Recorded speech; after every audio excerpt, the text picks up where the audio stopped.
Welcome welcome welcome, स्वागत है आपका एक और नए एडवेंचर में। ये है मेरा हॉस्टल। दिखा देता हूँ आपको, एक बार लाइट चला के फिर मैं लाइटें बंद कर दूँगा ताकि मैं सही से दिखाई दूँ। इसके मैं रोज़ 170 रुपये पे करता हूँ और यहाँ पे अच्छा क्लीनिंग वो सब करके जाते हैं। बाथरूम वगैरह वो सब सही है। मैं इसको रख देता हूँ यहाँ पे और आपके क्वेश्चंस के जवाब पढ़ूँगा। चश्मा लगा लेता हूँ मैं। और अभी मैं आया घूम घाम के नीचे से, तो मैंने देखा मस्त चकाचक करके गए हुए हैं वो हाउसकीपिंग। शांति, रोज़ बड़ी शांति मिलती है। नहाते धोते हैं यहाँ पे तब, बालकनी में खड़े होते हैं तब, घूमने जाते हैं तब, कुछ खाना खाने जाते हैं तब, सुबह होती है तब, रात होती है तब।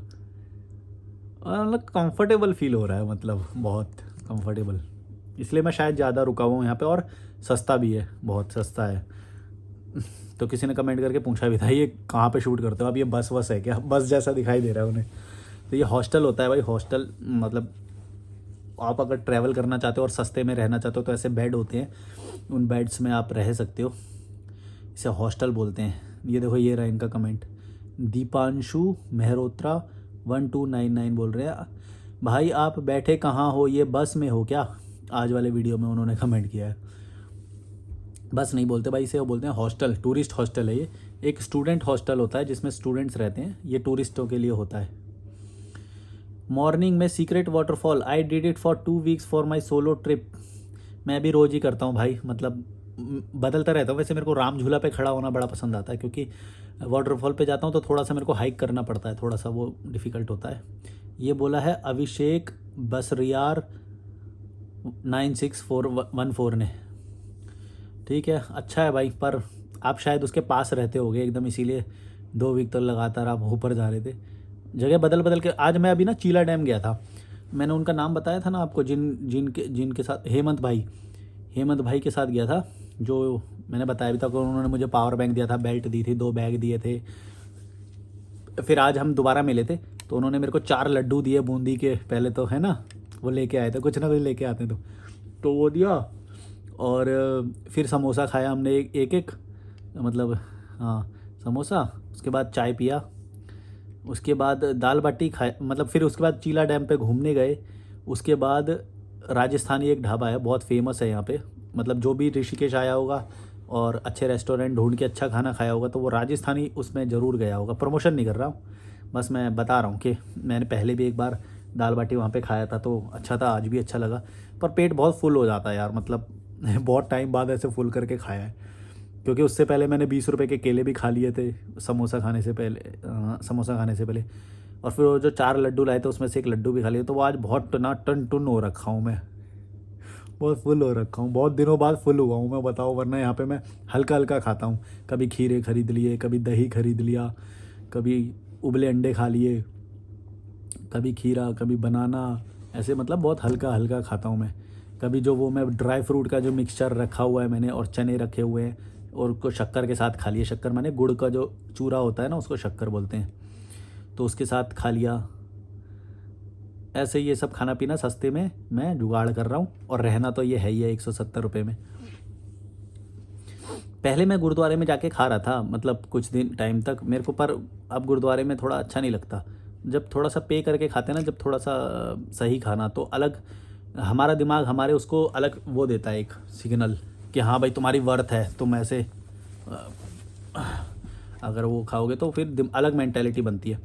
जितने महंगे रेस्टोरेंट में जाके खाओगे या वो जाओगे, तुम्हारा दिमाग तुम्हारे उसको एक सिग्नल देगा। ये ऐसे ही जैसे तुम कपड़े पहनोगे अच्छे वाले, तो तुम्हारा दिमाग को सिग्नल जाएगा कि भाई तुम एक वर्दी आदमी हो, तुमको एक कॉन्फिडेंस आएगा। तुम देखना कभी, तुम जब अच्छे कपड़े पहनोगे। ये चश्मा अब जैसे मेरा पुराना हो गया, इसको मेरे को अपग्रेड करना है, पर ये कंफर्टेबल है तो मैं इसलिए कर नहीं रहा, और ये टूट भी नहीं रहा है।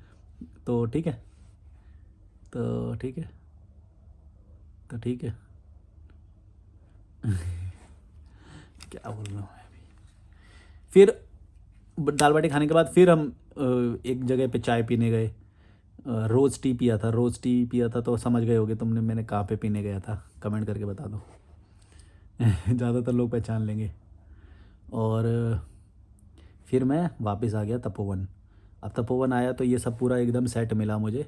बेडशीट बदली हुई थी, फ्लोर क्लीन करा हुआ था। मेरे को मतलब कुछ भी नहीं सोचना पड़ता, बिजली का बिल मुझे सोचना नहीं पड़ता, वाटर बिल मुझे सोचना नहीं पड़ता, पीने का पानी, वो मोटर, कुछ नहीं, प्लम्बरिंग, ये सब इनका हेडेक है। मैं बस मज़े से मस्त रहता हूँ और रोज़ 170 रुपये पे कर देता हूँ। सुबह 10 बजे से पहले मैं पे कर देता हूँ। वैसे तो अब ये दोस्त जैसे हो गए तो मैं न करूँ या ना करूँ, लेकिन मैंने एक हैबिट बनाई हुई है कि भूले ना कभी भी।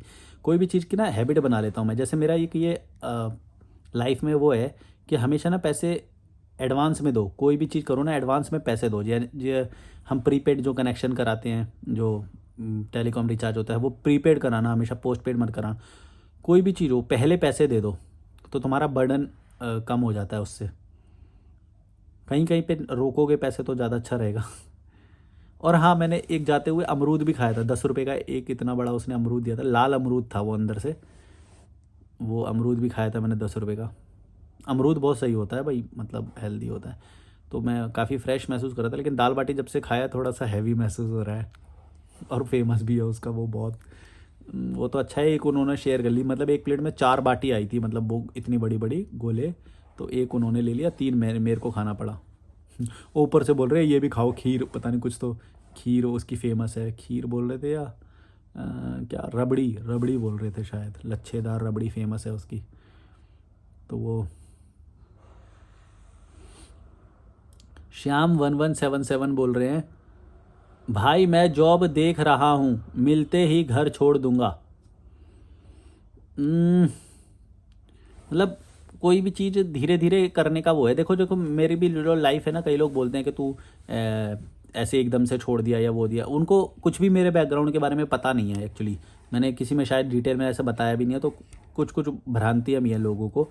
लेकिन सच बात यह है कि मैं 2017 से थोड़ा थोड़ा ट्रैवल कर रहा था। फिर 2020 में मैंने जॉब छोड़ा। फिर 2020 से मैं फुल टाइम ट्रैवल कर रहा था, लेकिन घर नहीं छोड़ा था। घर अभी छोड़ा मैंने, 1 महीना हुआ होगा, नहीं 2 महीने होने वाले हैं। तो अब मैं शायद घर वापस ना जाऊं। तो मैं ये बोलना चाह रहा हूँ कि कोई भी चीज़ एकदम से मैंने वो नहीं किया है। तुम्हें जब तक उसका घृणा का लेवल ना बढ़ जाए, नफ़रत ना हो जाए दिल्ली से या उन लोगों से या वो, तो फिर तुमको बाहर मज़ा नहीं आएगा। तुम्हारे पास रीज़न रहेगा वापस जाने का। अब मेरे पास कोई रीज़न नहीं है वापस जाने का, क्योंकि वो घृणा का स्तर इतना बढ़ चुका है, नफ़रत का। मतलब किसी व्यक्ति से नहीं, उस सराउंडिंग से, उस सोच से, उस माहौल से, उस प्रदूषण से वो घृणा का स्तर बढ़ चुका है। समझ रहे हो ना मैं क्या बोल रहा हूँ?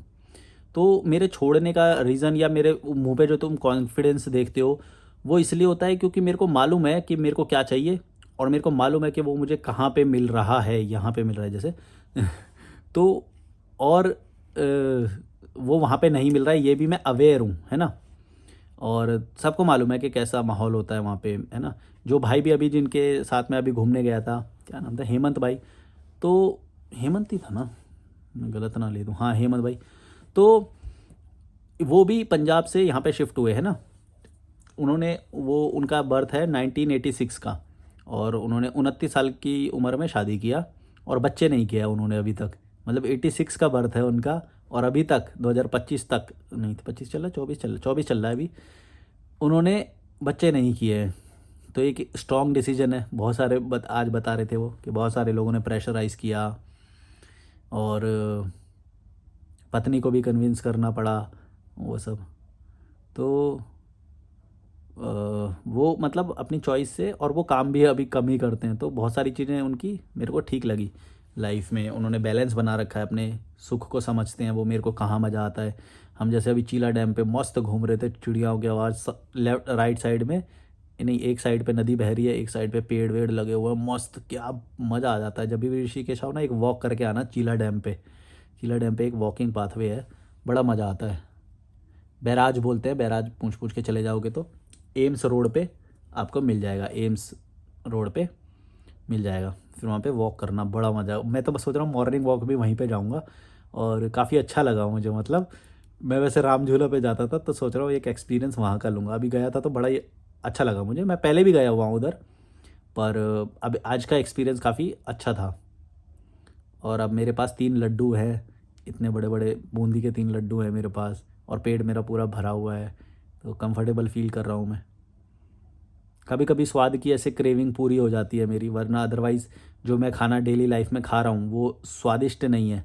मतलब एक तरह से देखो तो आदत तो हो गई है मेरे को, लेकिन वैसे देखो तो स्वादिष्ट नहीं है। जैसे कभी 20-30 रुपए के केले खरीद लिए, कभी खीरे खरीद लिए, ये इनमें उतना स्वाद नहीं है। 10 रुपए की मैगी बना ली, कभी 16 रुपए के 2 अंडे आ जाते हैं तो उसे उबाल लिया। 8 रुपए का कच्चा अंडा मिलता है इधर में लाया।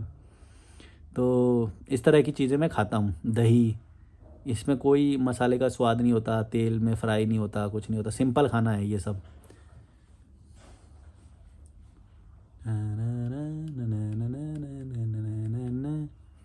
चेक इन हुआ है क्या, लगता है कुछ कुछ और देखता हूँ तुम्हारे कमेंट्स। मेरा चश्मा पता है कितने नंबर का है ये? शायद 2.5 नंबर का है जितना मुझे याद है। हाँ, 2.5 नंबर का है मेरा चश्मा। वीडियो बहुत अच्छा है, आपकी वीडियो बताती है कि आपकी लाइफ में बहुत गम है। गम है नहीं, गम था। मतलब एक टाइम पे मैंने ये सब टॉर्चर लेवल पे फील किया है ना। तो मैं ये नहीं बोल सकता कि अब गम है। अब तो मैं बहुत प्लेजर वाली लाइफ में हूँ, क्योंकि मैंने वो सब त्याग दिया है जिसके कारण मेरे को ये सब हो रहा था तब। क्योंकि उस वक्त मेरे पास कॉन्फिडेंस भी नहीं था, मैं डरपोक था, मैं अपनी सुरक्षा के प्रति लालची था। वैसे उसे लालची नहीं बोलेंगे, सुरक्षा तो ज़रूरी है लेकिन कोई सपोर्ट नहीं करता है तुम्हें। तुम्हारे माँ बाप तुम्हें अच्छा जीवन जीने के लिए सपोर्ट नहीं करेंगे कभी भी। वो गुलामी के लिए सपोर्ट करेंगे। वो बोलेंगे कि ज़्यादा से ज़्यादा पैसे कमाओ तुम, और तुम्हें उनके खिलाफ जाना है। तो तुम्हें डर तो ऑब्वियसली लगेगा, ये तो जनरल है, मतलब बहुत नॉर्मल है ना। तुमको सबके खिलाफ जाना है, कोई तुम्हें समझेगा नहीं, और तुम फेल हुए तो तुमको हंसेंगे तुम पे, है ना। तो वो सब करके तुम्हें रिस्क लेके अपने आज़ादी के लिए लड़ना है, अपनी खुशी के लिए लड़ना है, एक नए रास्ते पे चलना है जहाँ पे कोई बात भी नहीं कर रहा है, बल्कि सोच भी नहीं सकते, सोच भी नहीं है उनकी वहाँ तक। तो तुमको वो सब करना है, तो बहुत स्ट्रॉन्ग माइंड चाहिए उसके लिए। और वो धीरे धीरे डेवलप होता है कई बार, क्योंकि बस ये मालूम है कि भाई बंधन में बंधना नहीं है, और वो लोग तुम्हें बंधन में ही बांधना चाहते हैं। तुम्हें बोलेंगे कि परमानेंट अपना घर खरीदो, अपना घर लो, तुम्हें बोलेंगे कि शादी कर लो, फिर बोलेंगे कि बच्चे कर लो, ये सारी वो सारी चीज़ें, रिश्तेदारी निभाओ, हैं, शादी में जाओ तो मिलो जुलो, घंटा मेरा। तो ये सब बोल के वो क्या करते हैं, तुमको बांधते हैं वो इन चीज़ों में, खुद भी बंधे वो, और तुमको भी बांधने की कोशिश करते हैं वो। तो ये सारी चीज़ें तुम्हें समझनी पड़ेगी। वो तुम्हारी खुशी नहीं चाहते हैं, ये मत सोचना कि वो तुम्हें खुश देखना चाहते हैं। वो तुम्हें सेटल्ड देखना चाहते हैं। सेटल्ड और खुश में, दोनों में बहुत ज़मीन आसमान का फ़र्क है। जो सेटल्ड है वो खुश होगा, ये कोई गारंटी नहीं है, लेकिन वो बस चाहते हैं कि तुम सेटल्ड रहो, चाहे दुखी रहो, चाहे उससे उनको फ़र्क नहीं पड़ता। समाज की नज़र में उनको ऐसा दिखना चाहिए कि भाई देखो, उसने अपने बेटे को सेटल्ड कर दिया। समझ रहे हो ना।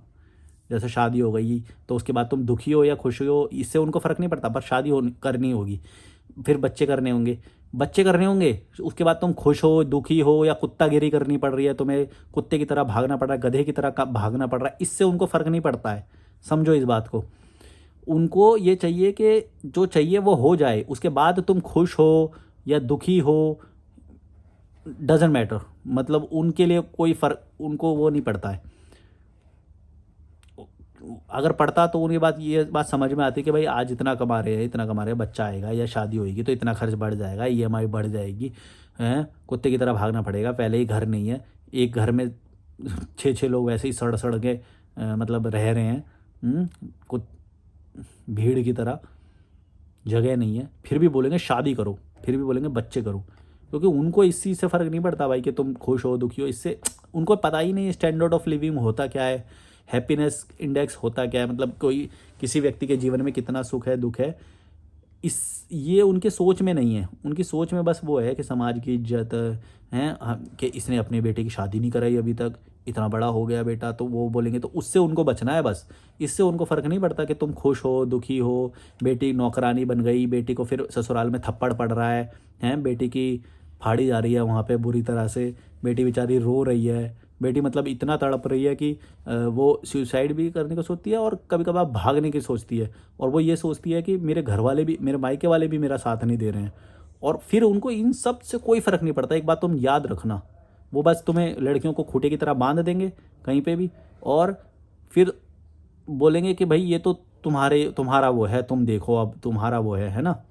उनको कोई फ़र्क नहीं पड़ता है इन चीज़ों से। तो तुम समझो ये बात, कभी तुम सोच रहे हो कि भाई जो भला चाहता है वो भला करता भी है? ऐसा नहीं है।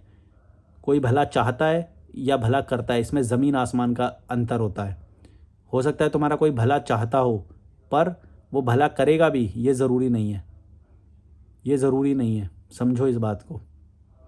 मैंने उदाहरण दिया है कई बार, वो तलवार और मक्खी वाला। जब राजा के गर्दन पे मक्खी बैठ जाती है तो वो तलवार से मक्खी को काटने के लिए, अब तुम ये बोलो कि भाई नहीं नहीं नहीं, वो तो वो जो वजीर है वो तो उसका भला चाहता था ना, मक्खी ना बैठे। अबे भाई काट तो गर्दन दी ना उसकी, तो भला इसमें क्या हुआ है? तुम किसी को माफ़ कैसे कर सकते हो इस चीज़ के लिए कि वो गलत डिसीजन ले रहा है या फिर वो पैसे खर्च करके उसको दुख में डाल रहा है? तुम ये कैसे कह सकते हो कि वो चाहते तो भला ही है ना? ऐसा नहीं बोल सकते भाई। अगर भला चाहते हैं तो भला करना पड़ेगा। अगर पैदा किया है तो एक सुखी जीवन देना पड़ेगा। अगर पैदा किया है तो एजुकेशन अच्छी जगह पे हो, ये उन्हें सुनिश्चित करना पड़ेगा। अदरवाइज़ मत पैदा करो, तुम्हारे बस की नहीं है तो। तुमने खुद पूरे जीवन में कुत्तागिरी कर रही है, तुम खुद से वो स्टैंडर्ड ऑफ लिविंग कुछ है नहीं तुम्हारा, खुशी क्या होती है पहचानते नहीं हो, और एक और गुलाम को पैदा कर रहे हो। एक नहीं, तुम तो छः छः करते हो ना। एक कहाँ करते हो तुम, मैं तो एक बहुत वो कर रहा हूँ। फिर प्रथाएं ला देते हो उस पर, फिर बोलते हो कि नहीं रिश्तेदारी बनाओ, हैं समाजदारी बना के रखो, समाज बिरादरी में इतना करना पड़ता है। ऐसा घटिया स्टेटमेंट देते हैं। क्यों करना पड़ता है? कमज़ोर जो इंसान होता है ना, कमज़ोर पर्सनैलिटी, वो ये सब के पीछे छुपता है। कि झुंड होते हैं जो एकदम, झुंड के पीछे छुपेगा, बिरादरी के पीछे छुपेगा, समाज के उसके पीछे छुपेगा। जो कमज़ोर लोग होते हैं, कमज़ोर पर्सनैलिटी। और ऐसा नहीं है कि कोई भी किसी की सहायता करता है, ये मत सोच लेना कोई किसी की सहायता करता है। सब छलावे दिखावे, तभी तो दुख में है सब। मेरे को देखो कैसे हम घूम के आते हैं यहाँ पे वहाँ पे, बड़ा मज़ा आता है भाई, बड़ा मज़ा आता है। मतलब इस लेवल का भी मैं स्टैंडर्ड ऑफ लाइफ और हैप्पीनेस इंजॉय कर रहा हूँ कि कल को मैं जल्दी, अगर मैं इस धरती से चला जाऊँ या वो, जो मेरे को गम नहीं होएगा, बिल्कुल भी गम नहीं होएगा। सच बता रहा हूँ। जैसे तुम लोग बोलते हो कि भाई कुछ हो गया तो कौन तुम्हारी वो करेगा? अरे कोई क्या करेगा भाई, जब मैं एक और बोलते हैं कि भाई तुम्हारा क्रियाक्रम कौन करेगा अगर तुम, अरे भाई मैं जब मेरी कॉन्शियसनेस ही मर गई तो मुझे क्या पता मेरी बॉडी के साथ क्या हो रहा है? कोई ना करे, चील कौवे खा जाए, कोई जानवर खा जाए, मुझे क्या फ़र्क पड़ रहा है? ये शरीर में से जब कॉन्शियसनेस ही निकल जाएगी तब तो मैं ही नहीं रह जाऊँगा ना। समझ रहे हो मैं क्या बोल रहा हूँ? हमारे जो शब्द आते हैं, हमारी जो सोच आती है, वो सब कॉन्शियसनेस से आती है। और ये जो शरीर है ये एक तरह की मशीन है बस। समझ रहे हो? वो मशीन किसी काम की नहीं है जब उसके अंदर से कॉन्शियसनेस निकल जाएगी। तो फिर वो कैसे डिस्पोज होती है इस धरती में या फिर मेडिकल लैब में या कहीं पे भी, वो क्या फ़र्क पड़ता है यार? क्या फ़र्क पड़ता है? और इतना ही सोचोगे तो फिर तुम्हारे प्रेजेंट पे जो फ़र्क पड़ रहा है उसको भी तो कैलकुलेट करो। वो तो ख़त्म हो जाएगा, पर प्रेजेंट तो, फ्यूचर के बारे में सोच सोच के मरे जा रहे हो। यही तो हो रहा है तुम्हारा। इंश्योरेंस खरीदते हो, एसआईपी करते हो, हैं हेल्थ इंश्योरेंस करते हो, लाइफ इंश्योरेंस करते हो, हैं। हद है, मतलब हद है यार। क्यों नहीं तुमको समझ में आता? ये सब चीज़ें ट्रैप है तुम्हारे लिए, ट्रैप। हल्का जियो, कम चीज़ों में जियो, इतने ज़्यादा दस्तावेज़ों पे साइन मत करो बिना फालतू के। जितने ज़्यादा तुम्हारे साइन हो रहे हैं उतना ज़्यादा तुम फंसते जा रहे हो। एक बात याद रखो, इस ज़िंदगी में कम साइन करो, हर जगह पे साइन करते मत फिरो। मतलब समझ रहे हो ना मैं क्या बोलना चाह रहा हूँ? साइन करने का मतलब, इंश्योरेंस के पेपर पे साइन कर रहे हो, इसका मतलब तुमने अपने उस पे साइन कर दिया कि अब तुम्हें काम करना पड़ेगा इस इंश्योरेंस प्रीमियम को भरने के लिए। ईएमआई हैं, गाड़ी खरीदते हो तब साइन कर देते हो, घर खरीदते हो तब साइन कर देते हो, हर जगह पे साइन करते फिर रहे हो और बंधन बांधते हुए चल रहे हो साथ में। बांध लो। मैंने साइन करने वाली आज तक कोई चीज़ें नहीं खरीदी, मेरे को लग रहा है। बैंक अकाउंट है मेरा, वही लिंक कर रखा है, तो जो डॉलर वगैरह आते हैं यूट्यूब वगैरह से तो वो उसी में ही, मैं मेरा बस वही है मेरे ख्याल से। मैंने अपना डेबिट कार्ड ऑफ कर रखा है। सब मैंने कुछ नहीं ले रखा है। हो जितना हो सके मैंने आज तक ज़ोमैटो, ब्लिंकिट, ये ओला, उबर हैं, और क्या है, ये जो भी है मतलब ऑनलाइन वाली, इनमें से कभी आज तक कुछ भी इंस्टॉल नहीं किया है। फ़्लिपकार्ट किया है कभी कभी, जब मेरे को प्रोडक्ट देखने होते हैं रिसर्च के लिए या वो सब, तो मैं फ़्लिपकार्ट एप्लीकेशन में देख लेता हूँ और ऑर्डर भी कर देता हूँ कभी कभी, जो मेरे को ऑफ़लाइन में नहीं मिलता है या फिर ज़्यादा एफ़र्ट मारने पड़ेंगे ऑफ़लाइन में, तो ईज़िली आ जाता है कभी कभी। लेकिन मैंने ओला उबर, ये खाने वाले स्विगी ज़ोमैटो, टैक्सी वाले उबर ओला, ये सब रैपिडो, ये सब कभी भी आज तक इंस्टॉल नहीं किया है। दिल्ली में जब रहा तो पब्लिक ट्रांसपोर्ट यूज़ किया, मेट्रो किया, ये सब डीटीसी में बहुत घूमा मैं, है ना।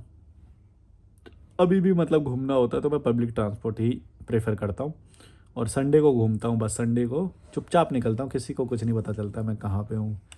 चुपचाप जाता हूँ दिल्ली और घूम घाम के आ जाता हूँ। लेकिन मेरे को पसंद नहीं आता, विंटर्स में थोड़ा ठीक लगता है मेरे को, पर उतना भी नहीं। यहाँ पे बड़ा अच्छा लगता है यार मेरे को, क्या एयर क्वालिटी है यहाँ पे भाई साहब। मैं अपना ये दरवाज़ा भी खोल देता हूँ, इतनी फ्रेश हवा आती है। मेरे पीछे ये जो पंखा देख रहे हो ये चला देता हूँ, इतना ठंडा सा बढ़िया सा मेडिटेशन जैसा लगता है एकदम, मज़ा आ जाता है। ऐसा ज़िंदगी का मज़ा आ रहा है अब, ऐसे आज़ाद है, कीड़े मकोड़ों की कोई सोच मेरे तक है नहीं। आती भी है कोई सोच तो क्योंकि मैं उसके बारे में अवेयर हूँ, तो मैं तुरंत ब्लॉक कर देता हूँ ऐसे लोगों को, जो मेरे को इमोशन बताने की कोशिश करते हैं, इमोशनल मैनिपुलेशन करने की कोशिश करते हैं, उधार मांगते हैं, या फिर मेरे को कोई फ्री की सलाह देने की कोशिश करते हैं, फ्री के सजेशंस देने की, मैं इन लोगों को तुरंत ब्लॉक कर देता हूँ, क्योंकि इनकी औकात पता चल जाती है उससे मेरे को। इंश्योरेंस करते फिरते हैं और जस्टिफाई करते हैं इन चीज़ों को। अरे भाई, तुम अपनी पूरी आज़ादी को गिरवी रख रहे हो, ये नहीं दिख रहा तुम्हें? मैं यहाँ पे बैठा हूँ अपनी मर्ज़ी से, आज ऋषिकेश में बैठा हूँ, मेरा मन करेगा तो मनाली पहुँच जाऊँगा, कसौल पहुँच जाऊँगा, मेरा मन करेगा तो। इतनी आज़ादी है मेरे पास। और बोलो, कर सकते हो? और जब करोगे ना तो ये फ़ील करोगे तुम, क्या होती है आज़ादी। हाँ, सोच में ही नहीं है तुम्हारे तो यार, क्या करोगे? और जब करोगे तो तुम्हें समझ में आएगा क्या मज़ा आता है। और हाँ, ऐसा नहीं है कि तुम आज सोचोगे तो कल कर लोगे। एक्चुअली मैंने ये सोच में बहुत पहले से लाया था, मेरे को मालूम था कि पैसा कमाना बहुत ज़रूरी है, अदरवाइज़ ये गुलाम बना देंगे मुझे, परिवार वाले, मोहल्ले वाले, समझ। अगर वो तुम पैसा कमाना और उम, पैसा और एक फ़िक्स, मतलब बिल्डिंग से पैसा नहीं कमाना, मतलब नौकर नौकर की तरह एक बिल्डिंग में नहीं जाना, मतलब रिमोटली पैसा कमाना है। मैं आज यहाँ रहूँ या मनाली में रहूँ, मैं रिमोटली पैसा कमा रहा हूँ, यानी कि यूट्यूब, मेरे को बस वाईफ़ाई कनेक्शन चाहिए, वो मेरे को कहीं पे भी मिल सकता है। तो वो जो रिमोटनेस है ना, वो कोई भी शब्द ही बना देता हूँ। वो जो मोबिलिटी है, मोबिलिटी वो जो है वो तुमको आज़ादी देती है। मतलब कोई भी काम करो, सिखाओ, किसी को कुछ सिखाओ, यूट्यूब पे वीडियो बनाओ या सोशल मीडिया करो या ये सब करो, तुम्हारी मोबिलिटी तुम्हारे साथ हमेशा होनी चाहिए। अदरवाइज़ अगर तुम्हें एक ऑफिस में जाना पड़ेगा या एक बिज़नेस, एक दुकान ले लिया या फिर घर बना दिया, तो फिर उस पे ध्यान तुम्हारा उधर रहेगा। फिर मेरा कहीं पे भी ध्यान नहीं है अभी, सीधी बात है। मेरे को बस वाईफ़ाई मिल रहा है, यहाँ पे वीडियो बना रहा हूँ, अपलोड कर दूँगा, दैट्स इट। इतनी सरलता जब आ जाएगी ना, तब जीवन में आनंद के धीरे धीरे वो तुम समझोगे कि क्या होता है। बहुत सारे लोग बोलते हैं इमोशनली वो करें, तुमको तो पता ही नहीं तुम्हारे घर वाले कैसे होंगे या वो होंगे। अरे भाई, सब ठीक है, अगर तुम उनके लिए हमेशा अवेलेबल रहोगे ना, तो भी वो भी नाटक करते हैं फिर। तुमने सुना होगा, एक डॉक्टरी में एक टर्म होती है कि महिलाएं ना ज़्यादा, जब अगर वो ठीक भी होती है ना, तो कई बार वो करती हैं कि हम तो ठीक नहीं हैं, मतलब उनके अटेंशन चाहिए होता है। और अगर बोल देंगे ठीक है, तो फिर अगले दिन थोड़े टाइम बाद बर्तन भी मांजने पड़ेंगे, तो वो थोड़ा डिले करते हैं ठीक होने के प्रोसेस को। और जब कोई नहीं होएगा तुम्हारे आसपास, कुछ नहीं हो, तुम अपने आप को तुरंत ठीक कर लोगे, क्योंकि तुम्हें पता है सहना भी तुम्हें ही पड़ेगा। अगर अराउंड में लोग रहेंगे, तो डॉक्टरी में इसको कुछ बोलते हैं, तो डॉक्टर लोगों को ना ये बात पता चल जाती है। वो इस पर्टिकुलर इसके लिए एक टर्म है, वो बोलते हैं कि रिपोर्ट में सब कुछ ठीक आ गया। कई बार ठीक आता है, मैं मिलता भी हूँ डॉक्टर लोगों से, तो वो बताते हैं कि कई बार रिपोर्ट में ना सब कुछ ठीक आ जाता है, फिर भी कोई बोलते हैं हमारे पेट में हरहराहट हो रही है, झरझराहट हो रही है, ये हो रहा है, फलाना ढिमका, कोई शब्द नहीं है, कुछ नहीं।